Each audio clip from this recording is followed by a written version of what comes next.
Bonjour et bienvenue à cette deuxième semaine consécutive de Argent Comptant.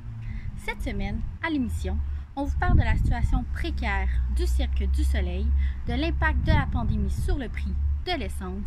On vous fait quelques flash infos et on répond à plusieurs de vos questions.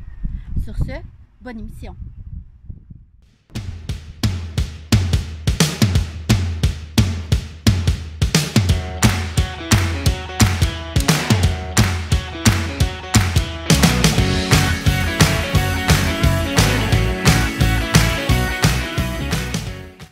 Cette semaine, nous débutons l'émission avec le segment sur l'entreprise de la semaine. Suite à plusieurs de vos commentaires, nous avons choisi de vous parler du Cirque du Soleil. Cette entreprise, bien connue, vit des temps difficiles suite à la pandémie. En effet, elle n'a plus aucun revenu depuis 2 mois. Elle a d'ailleurs dû mettre 4 700 employés à la porte. Toutefois, l'entreprise, à la fin de 2014, enregistrait déjà une dette d'environ 253 millions de dollars américains, ce qui représente 1,7 fois ses profits annuels. C'est donc une dette assez importante. Due à cette dette particulièrement élevée, l'entreprise est en défaut de paiement depuis plusieurs temps. La pandémie fait simplement accentuer cet enjeu.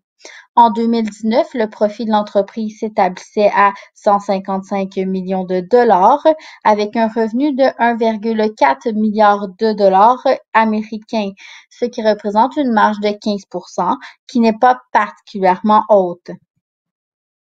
Le PDG envisage plusieurs solutions. Une de ces solutions serait en fait de faire racheter l'entreprise. Québecor, une compagnie québécoise, a d'ailleurs déjà démontré un grand intérêt quant à l'achat de l'entreprise.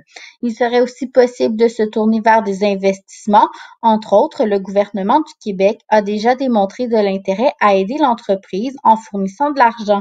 L'entreprise a d'ailleurs particulièrement apprécié, mais veut entre autres pouvoir remettre ces sommes au gouvernement par la suite. L'entreprise pourrait aussi se placer sous la loi de la faillite afin de se protéger de ses créanciers et ainsi restructurer l'entreprise pour améliorer la situation. Finalement, le PDG du Cercle du Soleil a décidé de se donner environ 1 an pour se relever de toute cette situation. Pour les infos flash de la semaine, sachez que Reitman s'est aussi placé comme Aldo sous la loi de la faillite et est donc à l'abri de ses créanciers. L'entreprise devra toutefois, comme Aldo, mettre en place une restructuration. Il est aussi question de la NBA qui serait intéressée à terminer sa saison en Floride à Disney World. Et oui, grande nouvelle, la NBA est particulièrement intéressée par ce site. Finalement, pour ceux qui ont des enjeux de cheveux, sachez que les coiffeurs à l'extérieur de la grande région de Montréal s'ouvriront dès le 1er juin. Il est question d'une date un peu plus tard pour Montréal et les régions à proximité. Ensuite, pour l'actualité de la semaine, on parle du prix de l'essence.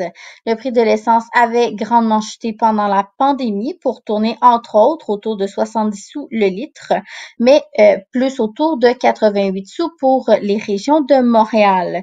Cette fois-ci, cette semaine, le prix est passé à 1 dollar le litre la première fois en 2 mois. Avant la pandémie, sachez que le prix de l'essence tournait autour de 1,20 $ le litre. Bonjour et bienvenue au segment sur vos curiosités. Cette semaine, vous avez envoyé plusieurs questions et 4 ont été retenues pour le segment.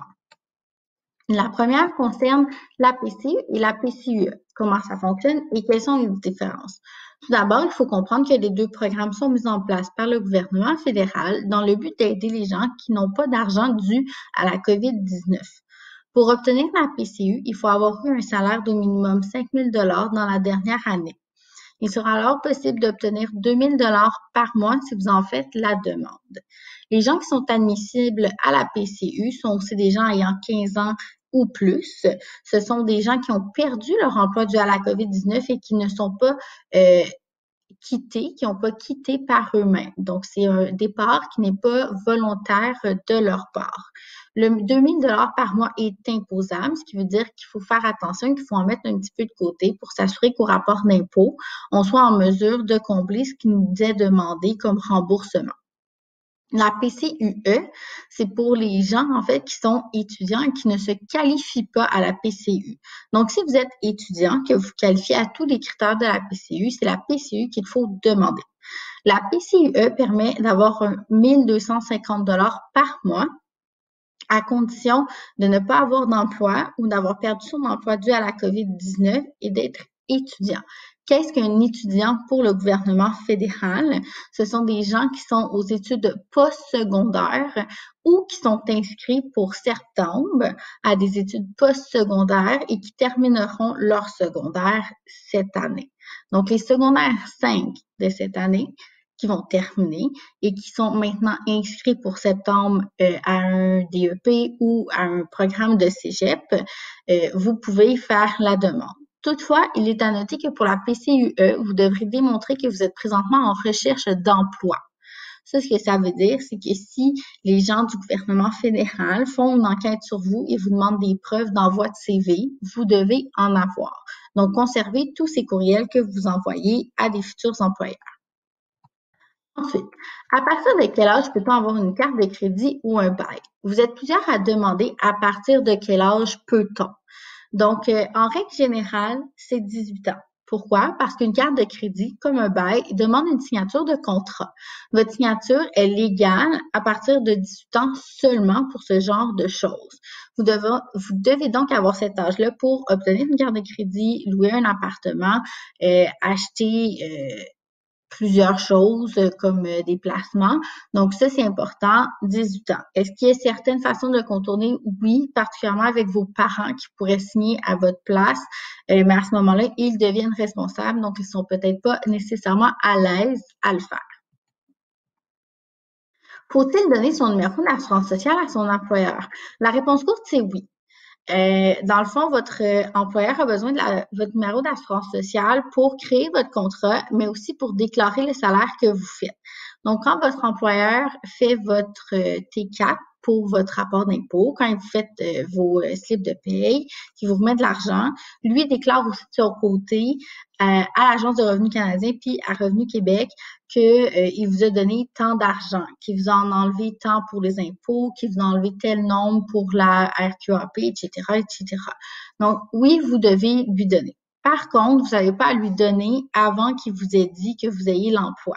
Ce que ça veut dire, c'est que si à l'entrevue, on vous demande votre numéro d'assurance sociale, sans vous garantir d'avoir l'emploi, vous ne le donnez pas. Comment payer moins d'impôts? Ce cher mystère. Donc, pour payer moins d'impôts, en fait, mais je présume faire plus d'argent, on doit aller chercher des déductions. Donc, c'est possible, entre autres, en mettant de l'argent dans nos REER. Donc, si j'avais fait un salaire de 60 000 cette année, que je mets 10 000 dans mon REER, mes impôts à payer vont être calculés sur le 50 000 et non le 60. Donc, tout l'impôt supplémentaire que j'ai payé sur le 10 000 $ doit m'être remboursé. De même, si je change de pourcentage d'imposition, le pourcentage supplémentaire qu'on m'avait pris doit être remis. On peut aller chercher plusieurs déductions aussi qui font augmenter le retour d'impôt, donc on appelle des crédits d'impôt. À ce moment-là, il faut fouiller puis il faut y aller selon sa situation. Les gens avec enfants, entre autres, ont des moyens d'aller chercher des crédits d'impôt. Il y a moyen aussi quand on paye certaines choses comme le transport en commun, gardez vos factures. Si vous faites des dons à des charités, donc ça aussi, c'est déductible d'impôt. Mais il faut fouiller, puis il faut que ça soit adapté à sa situation, à soi. C'est maintenant l'heure d'un segment très apprécié.